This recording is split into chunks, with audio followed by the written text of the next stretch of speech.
Welcome to my channel. Make sure to like and subscribe for more content. Thank you so much.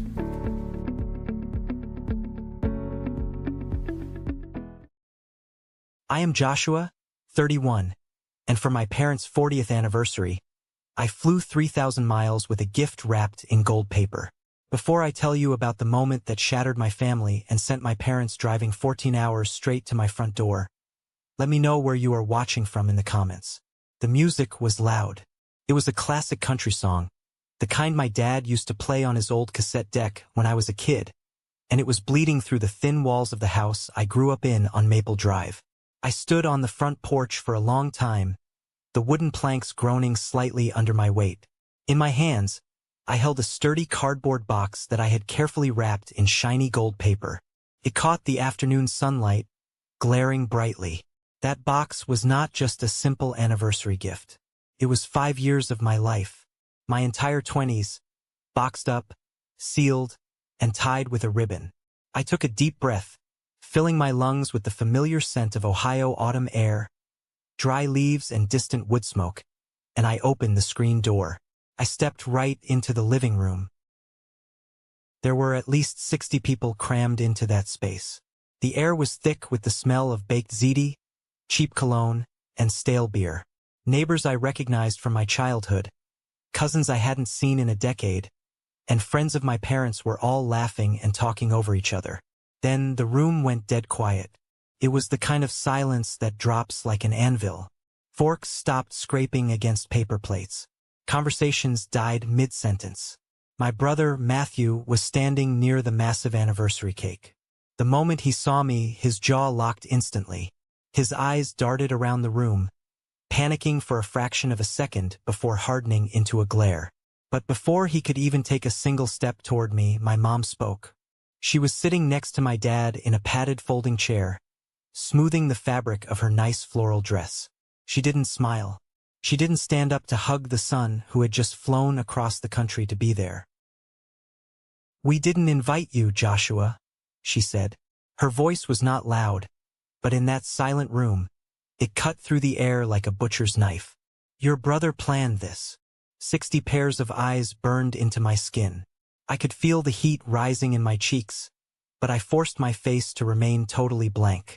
My chest felt like it was caving in, cracking under the weight of her words. I walked straight toward the main table, my footsteps echoing on the hardwood floor, and I gently set the gold box down right next to the frosting on the cake. "I came to give you something," I said, looking right at my dad. My dad, Robert, didn't even look at the box. His face turned a dark, furious red, the thick veins in his neck bulging tightly against his stiff Sunday collar. He reached out with a heavy hand and shoved the box hard. It slid rapidly across the plastic tablecloth and hit the hardwood floor with a heavy, sickening thud. The pristine gold paper ripped open at the corner. "We don't want any cheap thing from you," he growled, his voice vibrating with absolute disgust. "You show up out of nowhere to ruin Matthew's hard work. Get out." I didn't yell. I didn't cry. I just bent down, picked up the torn box, and looked at the two people who brought me into this world. "I came to give you something I spent 5 years working for," I said, my voice rock steady. "But I won't stand here and be humiliated for loving you." I turned around and began the long walk back to the front door. Every step felt like I was moving through wet cement. The silence in the room was absolute. No one dared to cough. No one whispered. I could feel the collective judgment of my entire extended family pressing heavily on my back. Just as I reached the entryway, Aunt Sarah stepped out from the kitchen. She grabbed my arm. Her grip was startlingly tight, her fingernails digging into my jacket. She didn't look angry. She looked desperate. "Leave it with me," she whispered, her eyes fiercely locked onto mine. "Trust me." I looked at the torn gold paper in my hands, then at her. I handed her the box without a word. I pushed open the screen door and walked out into the cold October air. I walked down the cracked concrete driveway and got into my rental car. I didn't start the engine right away. I just sat there in the driver's seat, gripping the steering wheel until my knuckles turned completely white. I stared at the house. the faded brown siding, the crooked gutters that always leaked in the spring, the large front window where I could still see the blurry shadows of people moving inside. The tension radiating through my shoulders and neck felt worse than the stories my coworkers told about going through a bitter divorce. It was a visceral, physical ache. I had just handed over my entire life savings, my youth, my peace of mind, and they had thrown it on the floor like it was a piece of garbage. I finally put the key in the ignition, shifted the car into drive, and pulled away from the curb. I drove slowly down Maple Drive, watching the house shrink in the rearview mirror until it disappeared behind the large oak trees at the end of the block. I had saved that roof over their heads. I had kept them from sleeping on the street, and they didn't even know it. The emptiness in my stomach was heavy and profound. I wasn't just driving away from a family gathering. I was driving away from my family, completely and perhaps permanently. The road ahead of me was long, stretching out into the flat Ohio landscape, and the silence inside the car was deafening. I drove for about 20 minutes until I found a desolate gas station on the very edge of town. I pulled in and parked near the air pump. I needed a minute to breathe. I walked inside, bought a bitter black coffee in a styrofoam cup, and walked back out to the parking lot. I sat on the cold hood of the rental car and watched the sun begin to dip below the horizon, painting the sky in bruised shades of purple and dark orange. The wind picked up, biting through my thin jacket, but I barely felt it. My mind was racing, replaying the look of sheer contempt on my father's face. Why did it hurt so much? I should have expected it. I had expected it on some level. But hoping for a different outcome is a dangerous game. To understand why that box was so incredibly heavy, and why my dad's reaction felt like a bullet straight to the chest, you have to understand the massive shadow I grew up in. I wasn't just the second born in the Mitchell family. I was the ghost of the family. Everything in our house, every decision, every dollar spent, every ounce of praise, revolved around one person. To understand why I chose to hide my identity for 5 long years and secretly pay their debts, you have to know exactly how my parents worshipped my brother. They built a shrine to Matthew, and I was just the janitor hired to sweep the floors around it. Growing up in Hardin, Ohio, the rules of our household were incredibly simple and strictly enforced. Matthew was the blazing sun, and I was just a rock floating in the dark, taking up space. Matthew was loud, athletic, and possessed a charismatic charm that easily manipulated adults into giving him whatever he wanted. I was quiet, kept my head down, and buried myself in books to escape the constant noise of his achievements. Whenever company came over, my dad would puff out his chest, put his heavy arm proudly around Matthew's shoulder, point a finger at the two of us, and deliver his favorite punchline. "Matthew got the brains and the brawn," my dad would say with a booming laugh. "And Joshua, well, Joshua is just Joshua." Everyone in the room would laugh. The aunts, the uncles, the neighbors. I learned very early on to force a polite smile and stare at my shoes, but every single time he said it, a little piece of my self-worth chipped away and shut down. When Matthew graduated high school, my parents practically emptied their savings to buy him a used Porsche. They said he deserved a luxury car for his potential. He crashed that Porsche into a ditch 6 months later while driving recklessly. Instead of punishing him, my parents quietly drained my entire college fund to pay for his legal fees and buy him a replacement truck. When I brought home straight A's and a scholarship letter, my report cards stayed on the kitchen counter for days until my mom finally tossed them in a junk drawer. I was a spectator in my own home, watching a movie where I wasn't even listed in the credits. The day I turned 18, I made the only logical decision I could make to survive. I packed my entire life into 2 battered suitcases and 1 taped-up cardboard box. I had been accepted into a demanding nursing program in Denver, Colorado. I had spent my senior year working double shifts washing dishes at a local diner just to pay for my one-way bus ticket and first month's rent out west. The morning I finally left, the house was quiet. My dad was lying on his back under the kitchen sink, fixing a leaky PVC pipe. He had his greasy tools spread out across the linoleum floor. I stood in the doorway, my heavy bags gripping my calloused hands. "I'm heading out, Dad," I said, my voice betraying a slight tremor of hope that maybe, just this once, he would get up. He didn't slide out from under the sink. He didn't drop his heavy wrench. He just grunted, the sound echoing hollowly inside the cabinet. "Good," he said, his voice flat and annoyed. "One less mouth to feed." That was my grand send-off. There was no warm hug. There were no tears of pride. There was no advice for the road. There was just profound relief that I was finally removing my inconvenient existence from their perfect family portrait. I turned around, walked out the front door, and dragged my suitcases to the Greyhound bus station completely alone. For the first 2 years living in Denver, I genuinely tried to fix things. I believed that distance might make the heart grow fonder. I scheduled a call every single Sunday evening at exactly 6 p.m. My mom would answer occasionally, sounding distracted by the television in the background, and she would rush me off the phone within 3 minutes. My dad never once came to the receiver. One year, I spent weeks hand-carving a beautiful wooden clock for their Christmas present. I boxed it up perfectly and shipped it to Ohio. January rolled around, and I never heard a single word about it. No thank you text, no phone call. I finally caved and called Aunt Sarah, my mom's younger sister, to ask if the package had somehow gotten lost in the mail. "Oh, Joshua?" Aunt Sarah sighed heavily, the sound crackling over the phone line. "Matthew told them you probably bought it at a cheap thrift store. I saw it sitting in the garage garbage can yesterday, completely covered in sawdust." I held the phone to my ear, my vision blurring slightly. I thanked her and hung up. That was the exact day I stopped calling. They didn't just forget me. They were actively and aggressively erasing me from their narrative. I threw my entire soul into my grueling work at the hospital ICU. I built a life from scratch.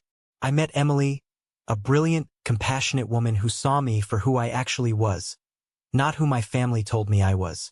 I mentally buried Hardin, Ohio. At least that's what I truly thought. Fast forward to a bitter, freezing night in March. I was 26 years old, working a brutal 14-hour night shift in the intensive care unit. The smell of strong antiseptic and bleached linens filled my nose. I had just finished stabilizing a patient when I felt my phone violently buzzing in the pocket of my scrubs. It was 2 a.m. I pulled it out and saw the caller ID glowing brightly. Aunt Sarah. My stomach instantly dropped to the floor. Phone calls from relatives at 2 in the morning never bring anything but disaster. I stepped quickly into a quiet, dimly lit supply closet, surrounded by boxes of saline and sterile bandages, and answered. "Aunt Sarah? Is someone hurt? Is it Dad?" "Joshua, it's the house." Her voice was shaking so badly I could barely understand her. "Your parents are 3 full months behind on the mortgage payments. The bank just sent a final notice of foreclosure in the mail today. They are going to lose the house by the end of the month." I leaned heavily against the cold metal shelving, running a hand over my exhausted face. "How does that happen? Does Matthew know?" "He lives 10 minutes away. Matthew is the one who told them not to worry about the bills," Aunt Sarah said, her tone dripping with absolute, unbridled disgust. "He promised them he would handle the paperwork and the payments. He told them he had it all under control." The next morning, after my shift ended, I didn't go to sleep. I sat at my small kitchen table, staring blankly at the wall. I dug up the official phone number for First National Bank in Hardin and asked to be directly connected to Carter, the senior branch manager. I explained exactly who I was and asked about the foreclosure status of the Mitchell property. Mr. Carter hesitated on the line, the sound of keyboard typing echoing in the background. Then he let out a long, heavy sigh. "Listen, Joshua. Technically, I shouldn't tell you this, but your brother called me 4 weeks ago. He swore up and down he was wiring the overdue balance immediately to stop our legal department. He said he was a successful businessman, but the money never came. I've tried calling his cell phone every day this week, but it goes straight to voicemail. The bank's lawyer is officially filing the foreclosure paperwork on Monday morning." My jaw clenched so tight my teeth ached. Matthew played the heroic savior to my parents, promised to save them from ruin, and then cowardly abandoned them when the actual bill came due. He lied straight to their trusting faces while the bank prepared to kick two elderly people to the curb. I didn't call my parents to warn them. I didn't scream at Matthew over the phone.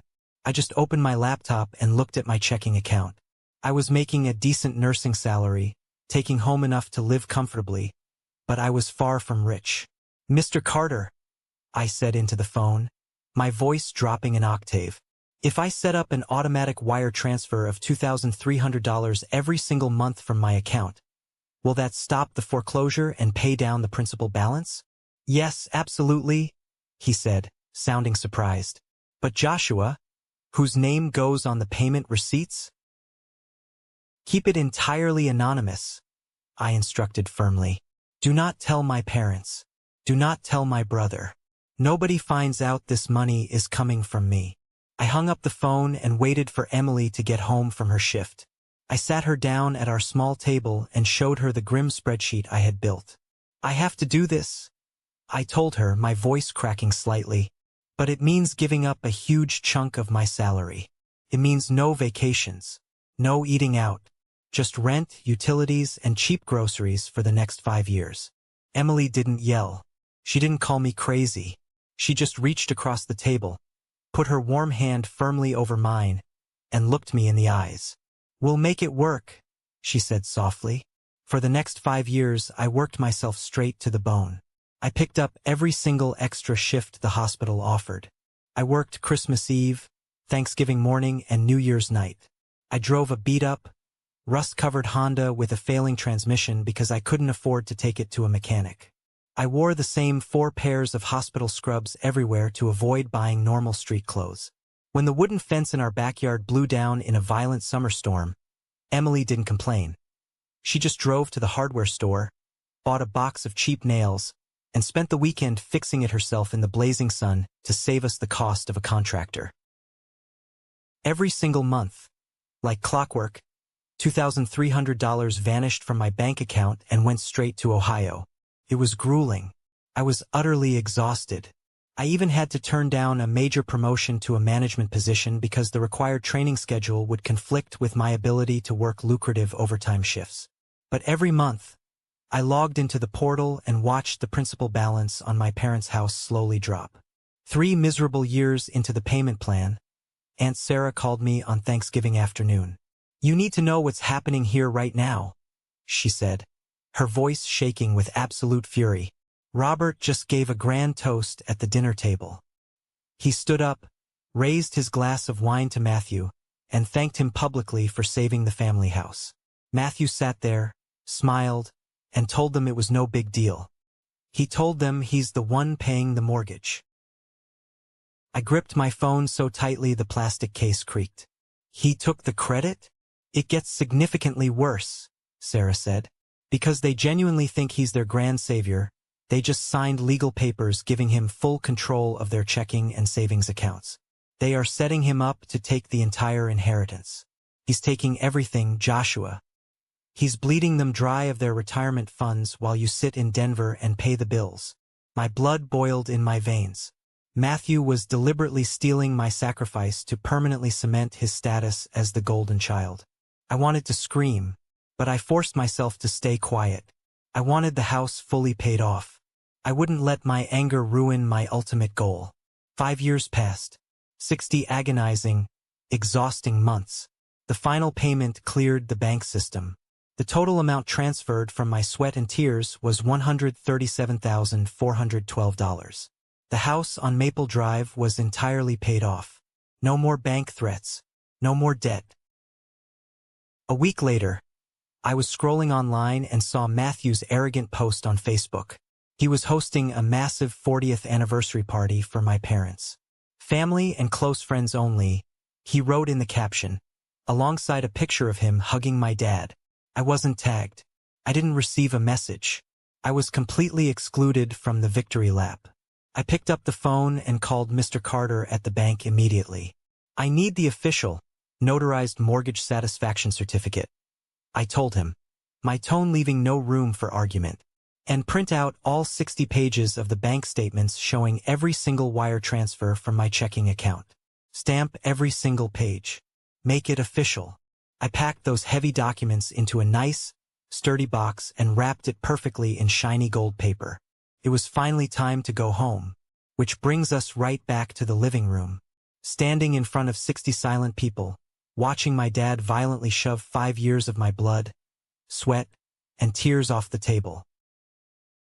"We don't want any cheap thing from you," he had yelled, the echo bouncing off the walls. Matthew stood securely behind him, a smug, deeply arrogant smirk plastered across his face. He felt entirely untouchable. He had the family money, he had the power, and he had the unwavering adoration of our parents. In his eyes, I was just the unwanted, pathetic pest ruining his perfectly curated party. The hostility in the room was so thick and suffocating. I felt like I was attending a funeral. I was mourning the death of the family I never really had to begin with. I didn't yell back at them. You cannot rationally argue with people who are fiercely committed to misunderstanding you. I slowly bent down, picked up the torn box, smoothed the ripped edges of the gold paper, and looked directly into Matthew's eyes. His arrogant smirk faltered for just a fraction of a second when he saw the absolute deadness in my stare. There was no fear left in me anymore. There was no desperate child seeking approval. I turned around to leave. As I reached the front door, Aunt Sarah aggressively stepped in front of me, blocking my path. "Leave it with me," she demanded quietly, physically pulling the heavy box from my hands. I gave her a single, sharp nod, pushed open the screen door, and walked out to my car. I didn't stay to watch the explosion.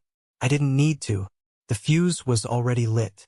I wasn't in the room for what happened next, but Aunt Sarah recounted every single glorious detail to me later. The moment my car pulled away from the curb, Matthew clapped his hands loudly together, trying to break the heavy tension. "All right, everyone, let's cut the cake. Let's get back to celebrating Mom and Dad." Before anyone touches that cake, Aunt Sarah's voice boomed across the crowded room like thunder. She walked right to the center of the living room, holding the torn gold box high in the air. "There is something you all need to see right now."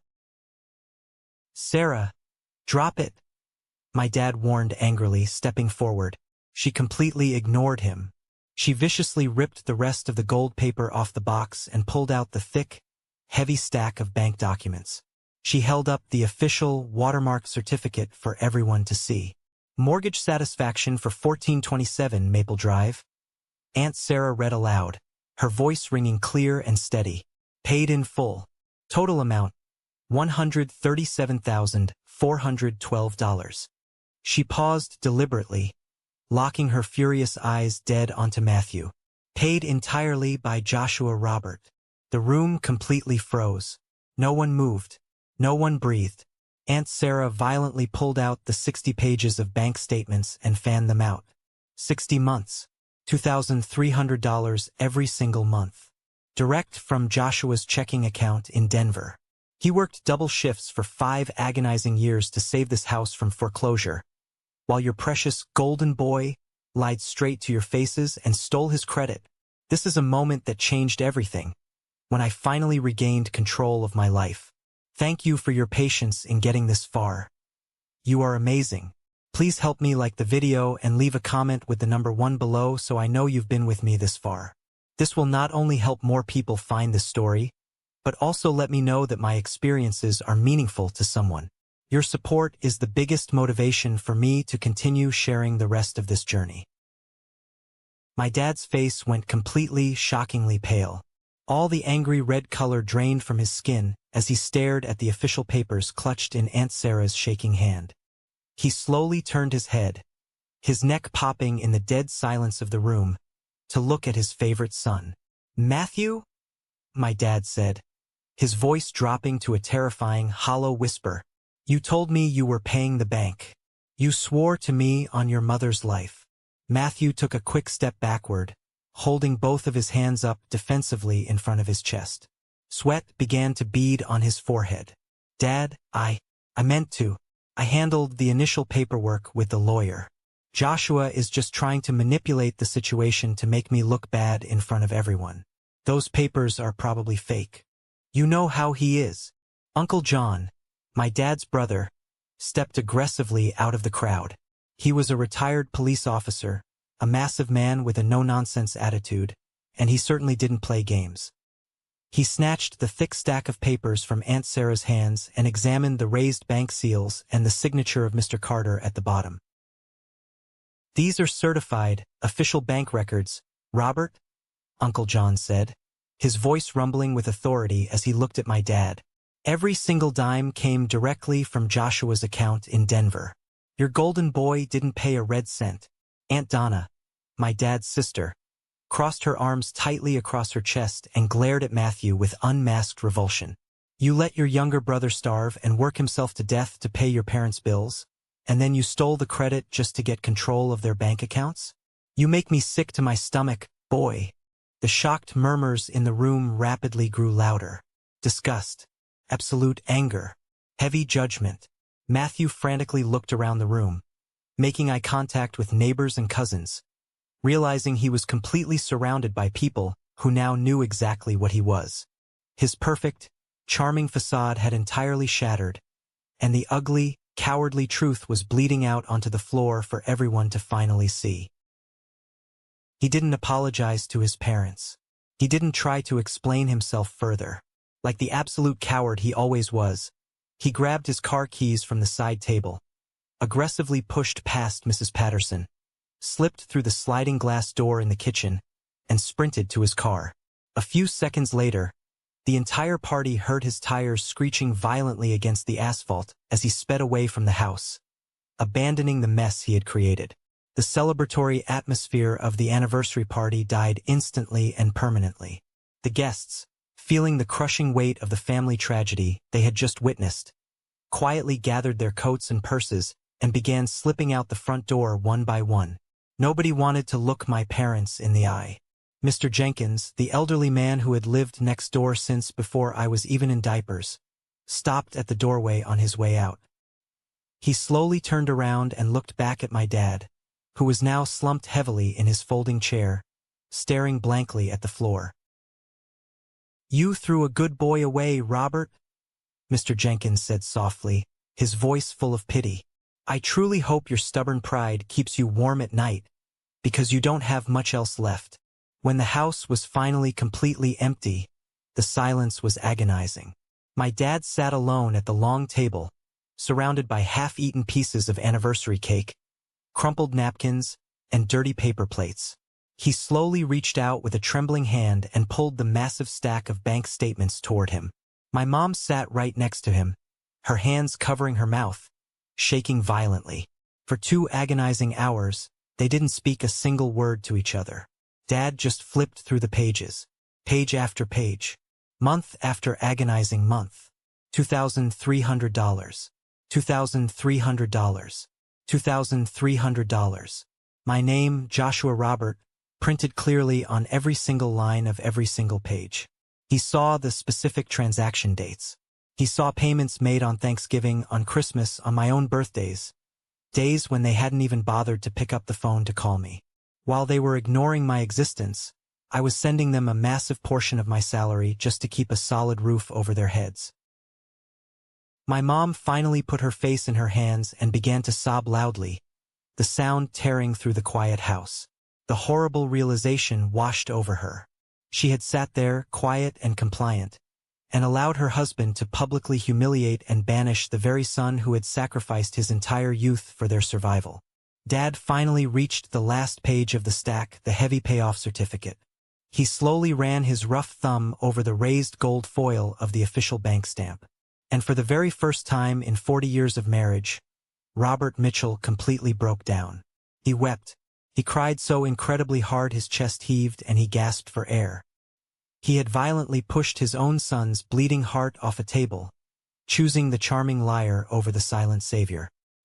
He abruptly stood up from the table, aggressively wiped his wet face with the back of his sleeve, and looked down at my mom with a look of fierce determination she hadn't seen in decades. "Get your heavy winter coat, Mary," he ordered, his voice thick with tears. She looked up at him, bewildered and terrified. "Where on earth are we going at this hour?" she cried. "We are driving to Denver." At exactly 3 o'clock in the morning, under a cold, starless, and pitch-black Ohio sky, my dad backed his heavy Ford pickup truck out of the cracked concrete driveway on Maple Drive. He didn't pack a travel suitcase. He didn't grab a change of clothes. He didn't even bother to take off the stiff, uncomfortable Sunday dress shirt he had worn to the disastrous anniversary party. My mom climbed silently into the passenger seat. She was clutching a large thermos of bitter black coffee in her right hand and that torn, heavy cardboard box in her left. Aunt Sarah had carefully patched the ripped gold paper with clear packing tape before she finally left their house. My mom held that taped-up box tightly against her chest like it was a fragile glass sculpture, like it was the only thing keeping her tethered to the earth. They pulled out onto Route 31, heading west toward the dark interstate. They didn't call ahead to tell me they were coming. They didn't send a warning text message. They didn't even know if I would open the door for them. They just drove. For the first 4 hours of that grueling trip, the only sound inside the cramped cab of that truck was the repetitive, rhythmic hum of the heavy tires against the cold asphalt and the low, rattling blast of the heater keeping the October chill away. The odometer turned over mile after agonizing mile in the dark. Ohio slowly bled into the flat farm fields of Indiana. Indiana eventually gave way to the endless, sweeping plains of Illinois. They crossed the massive bridge over the Mississippi River just as the morning sun began to bleed over the horizon in the rearview mirror, painting the sky in pale, bruised streaks of gray and yellow. My mom told me the intimate details about that drive months later. She said the silence between them in that truck was completely different from the angry, stubborn, punishing silence they had weaponized against me for the last 5 years. This was the heavy, suffocating silence of two elderly people who had just watched the entire foundation of their lives crumble into absolute dust. Every single time my dad looked in the rearview mirror, he wasn't just checking the highway traffic. He was looking at his own horrible mistakes staring right back at him. He gripped the leather steering wheel so hard his knuckles ached with arthritis.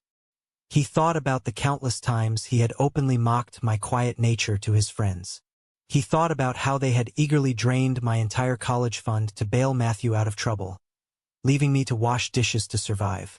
He thought about the day I packed my bags for Denver and he refused to even slide out from under the kitchen sink to say a proper goodbye.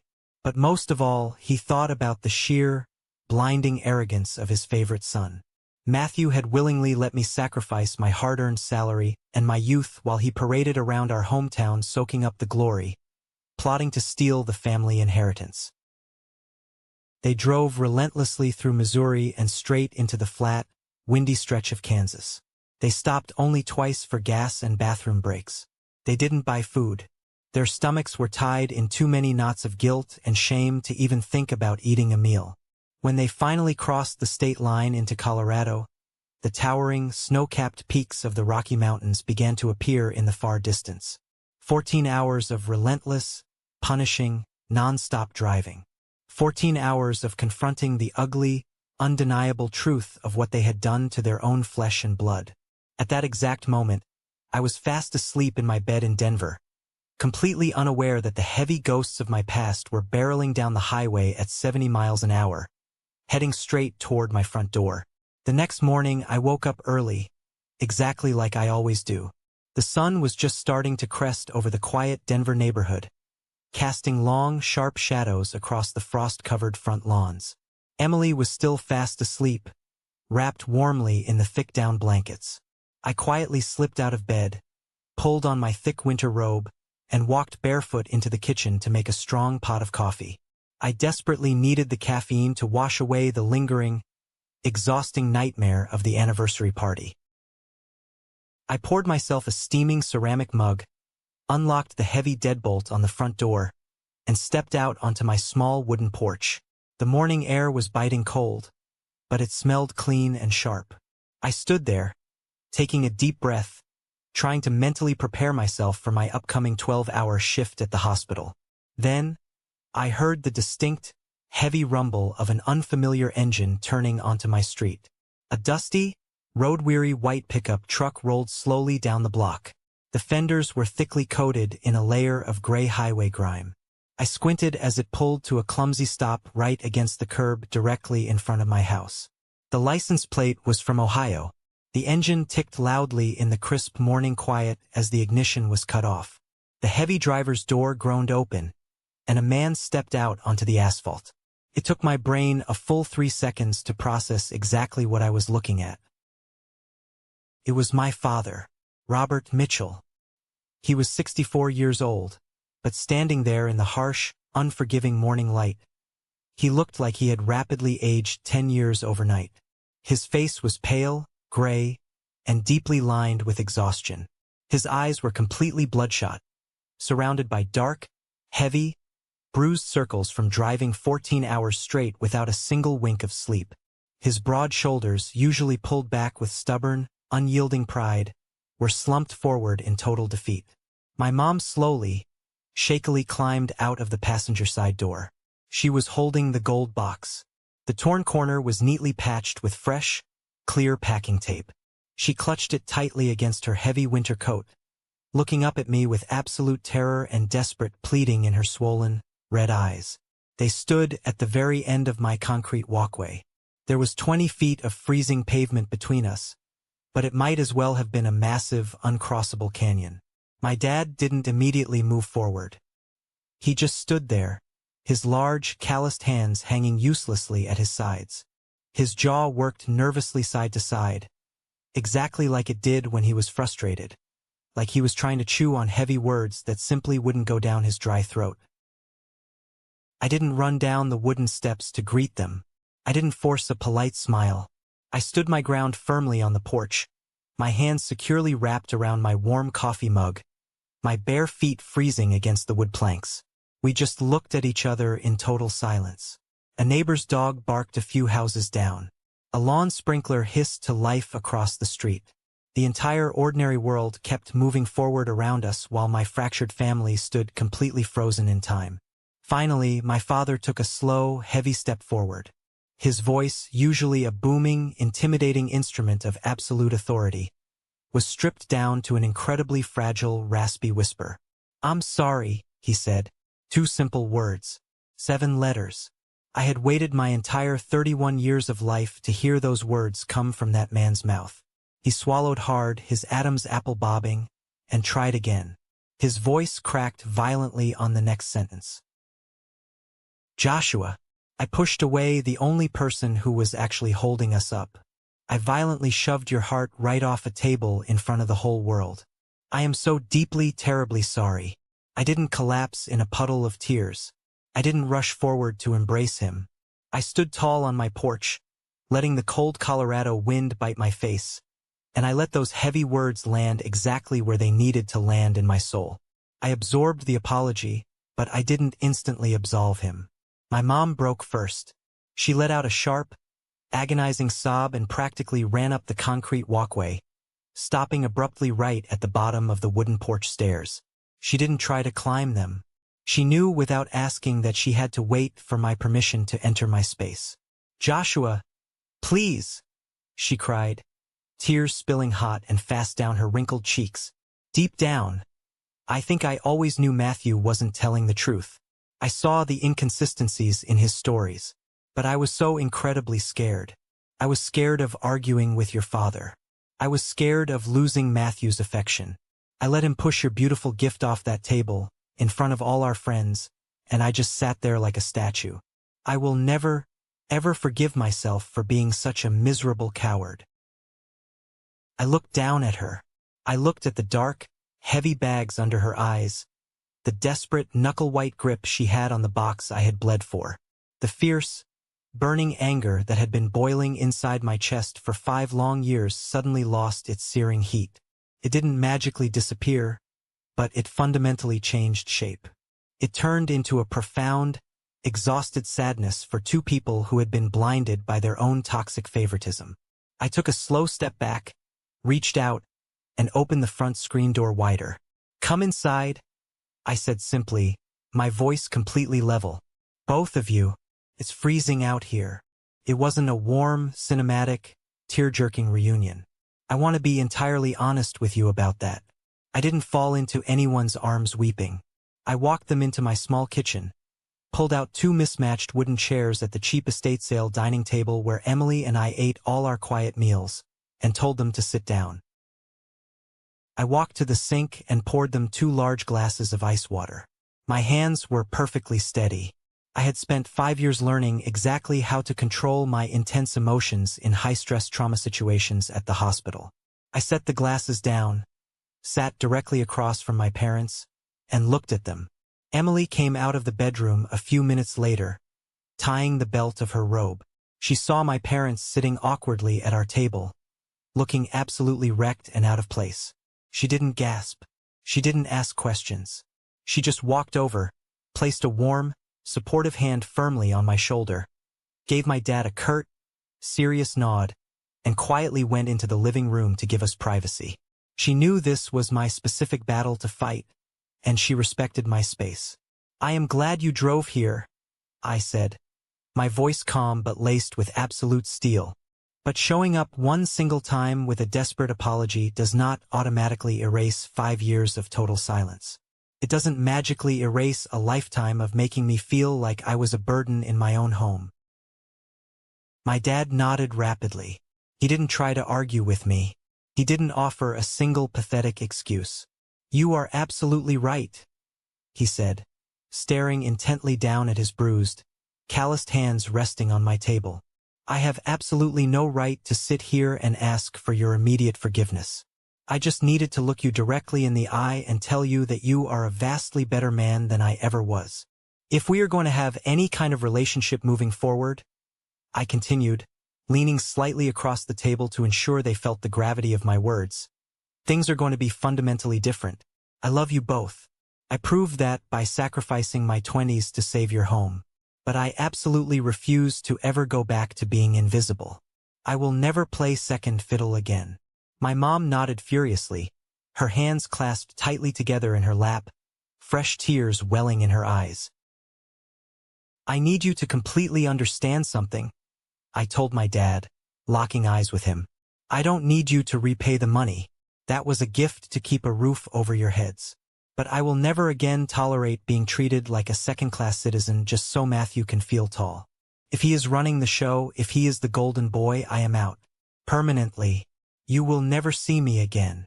My dad sat up straighter in his chair. A flash of hard, intense anger crossed his exhausted face. But for the first time in my life, that anger wasn't directed at me. "Matthew is entirely done," he said grimly, his jaw clenching tight.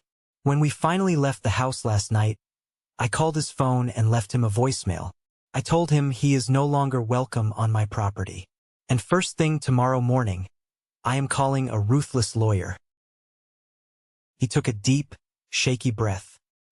He maliciously manipulated us into giving him full power of attorney. He was actively trying to position himself to steal the entire inheritance and leave you with absolutely nothing.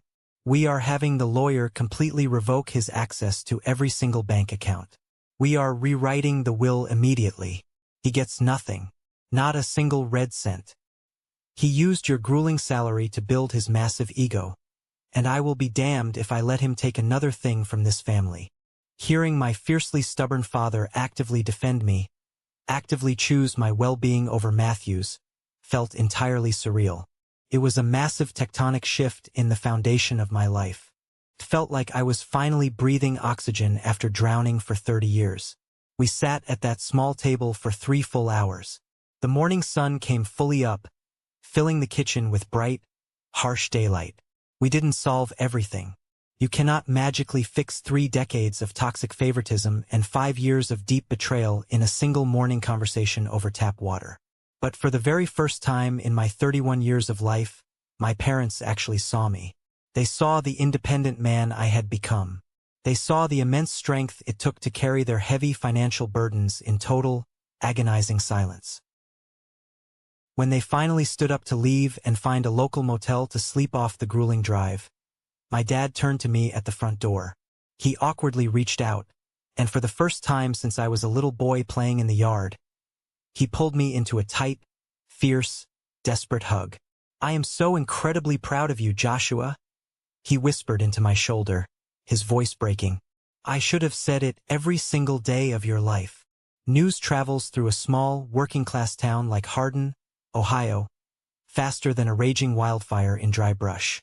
By Sunday morning, exactly half the town knew that Matthew Mitchell was an absolute, undisputed fraud who had lied about paying his parents' mortgage to steal the glory. By Monday afternoon, the other half knew the rest of the ugly, shameful details. Aunt Sarah and Uncle John made absolutely sure the correct, factual version of the story was told loudly at the local diner, at the hardware store, and in the parking lot after church services. The people in town didn't necessarily confront Matthew directly in the streets. They didn't have to yell at him or throw stones. They employed a much more brutal, effective tactic. They simply stopped talking to him. The local mechanics suddenly stopped giving his truck priority scheduling. The guys he used to drink cheap beer with at the local tavern on Friday nights suddenly found themselves way too busy to hang out. The cashiers at the grocery store stopped making friendly small talk and just handed him his printed receipts in awkward, heavy silence. In a tight-knit town of 4,000 people, that kind of collective, impenetrable silence is an absolute social death sentence. It is its own terrible, inescapable verdict. True to his word on my porch, my dad marched aggressively into the local bank branch the very next Tuesday.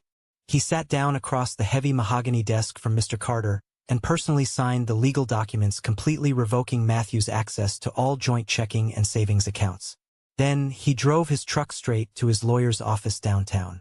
The lawyer immediately drafted up the ironclad paperwork to completely remove Matthew from the family inheritance, ensuring the house I paid for with my blood and sweat would never, ever fall into his greedy hands. Matthew completely panicked. He suddenly realized his main source of funding, his unearned pride, and his elevated social standing had evaporated entirely overnight. 3 days after the disastrous anniversary party, he sent a massive, desperate group text message to the entire extended family, including my number.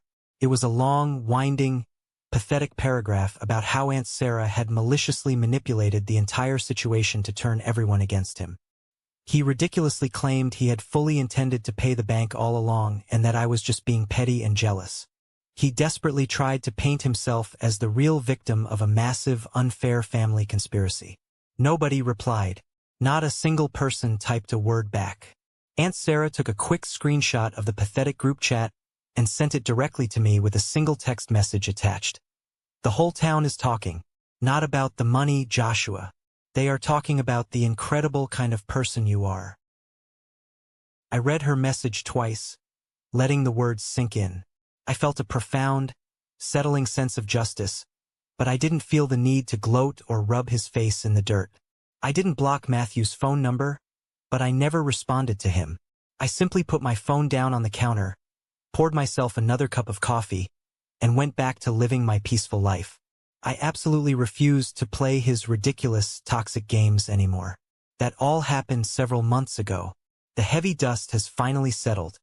The initial shock has worn off, and a brand new, healthier reality has taken shape in my life. The world didn't magically pause just because my family finally realized my worth. The hospital didn't close its doors. I still had to clock in at the ICU. I still had to check patient vitals, start difficult 4 lines, and deal with the exhausting, chaotic reality of working in emergency medicine. But the heavy, suffocating weight I had been dragging around on my shoulders for years was finally gone. I walked taller down the hospital corridors. I breathed easier in my own home. Because the mortgage was finally paid off, I got to keep my entire salary. For the first time in 5 years, my bank account started to actually grow. I was finally able to accept the major promotion to head charge nurse because I no longer had to kill myself working endless overtime shifts just to cover my parents' debts. Emily and I took our first real vacation to the mountains, and we actually ordered appetizers at dinner without silently doing the math in our heads. My dad calls me every single Sunday evening at exactly 7 p.m. without fail. He never misses a call. Sometimes we talk for a full hour about local politics, the changing weather, or the new wooden deck I am building in the backyard. Sometimes the call only lasts 10 minutes because I'm tired from a shift. But he always makes the effort. He asks about Emily's day. He asks about the stress of my work. He actually stops talking and listens when I speak. My mom started sending me handwritten letters in the mail every few weeks. They aren't long, dramatic, weeping apologies. They are just little, sweet notes written on the familiar floral stationery she has used since I was in middle school. Saw a beautiful blue jay in the yard today, and remembered how much you loved birds when you were a little boy. Thinking of you. Love, Mom. Small things, real things, consistent, undeniable proof that she is actively thinking of me. This past Christmas, they did something I genuinely never thought I would see in my lifetime. They bought expensive airline tickets and flew all the way to Denver to spend the holiday week with Emily and me. My dad is absolutely terrified of flying. He white-knuckled the armrests the entire flight, but he got on that plane anyway just to see my face. My mom brought 3 massive tins of her homemade chocolate chip cookies, packed safely in layers of bubble wrap. We ate a quiet, beautiful holiday dinner at my cheap estate sale kitchen table. We laughed loudly. We drank good red wine. And absolutely nobody mentioned the empty chair in the room where Matthew might have sat. Matthew is no longer the center of our universe. He is just a bitter ghost haunting his own bad decisions back in Ohio. I didn't brutally cut him off out of pure spite. That's not what this is. I just simply stopped chasing a relationship with a deeply selfish person who only ever saw me as an obstacle to his own greatness. If he ever truly wants to be a part of my life, he knows exactly where to find me. But he doesn't get to hold the pen and rewrite the narrative of our family anymore. The pen belongs to me now. Just the other evening, while Emily and I were washing up the dinner dishes in the kitchen, she leaned over, gently bumped her shoulder against mine, and asked me a profound question. "Looking back at absolutely everything," she said softly, handing me a wet plate, "the brutal overtime, the constant financial stress, the 5 grueling years of hiding your identity to protect them, was it really worth it in the end?" I dried the ceramic plate slowly, set it carefully on the metal drying rack, and thought about it. I looked out the kitchen window at the quiet, peaceful life I had built with my own 2 hands. Yes, I told her honestly, without a single ounce of hesitation. It was worth every single penny. I am not telling you this long, complicated story to suggest that you should drain your own bank accounts or pay off a toxic relative's mortgage just to suddenly earn their love and respect. You absolutely cannot buy genuine affection, and trying to do so will only leave you financially bankrupt and emotionally broken. That is absolutely not the lesson I want you to take away from my life. The real, lasting lesson I learned, the hard way through years of pain, is about the true nature of sacrifice and personal self-worth. Do not ever let anyone, not a boss, not a friend, and certainly not a family member, convince you that your kindness is a weakness. My quietness was never submission. It was immense, calculated strength. I didn't win my parents back with a fat check. I won them back by establishing an unbreakable, ironclad boundary and flat out refusing to disappear when they tried to completely erase me from their lives. Sometimes the people who make the least noise in the room are the ones carrying the most incredible weight on their shoulders. You have to be willing to stand up, push back from the table, and walk out the front door when respect is no longer being served. Family is not just about sharing the same blood. It is a daily, consistent demonstration of mutual respect, loyalty, and truth. If someone in your life is selfishly demanding your light just so they can shine a little brighter, you have every right to cut the cord, leave them in the dark, and walk boldly into your own dawn. This is a moment that changed everything, when I finally regained control of my life. Thank you for your patience in following me this far. You are amazing. Please help me like the video and leave a comment below so I know you've been with me. This will not only help more people find this story, but also let me know that my experiences are meaningful to someone. And I really want to know what lesson from my story resonated with you the most today. What do you think about setting tough boundaries with your own family? Or the courage to walk away when love isn't reciprocated? Please share your perspective and experience below, or simply leave a comment saying good, so I know this story has brought some positive value to your life. Your support is the biggest motivation for me to continue sharing the rest of this journey. Thank you so much. Thank you so much for watching. Hope you enjoyed the video. Make sure to like and subscribe for new content.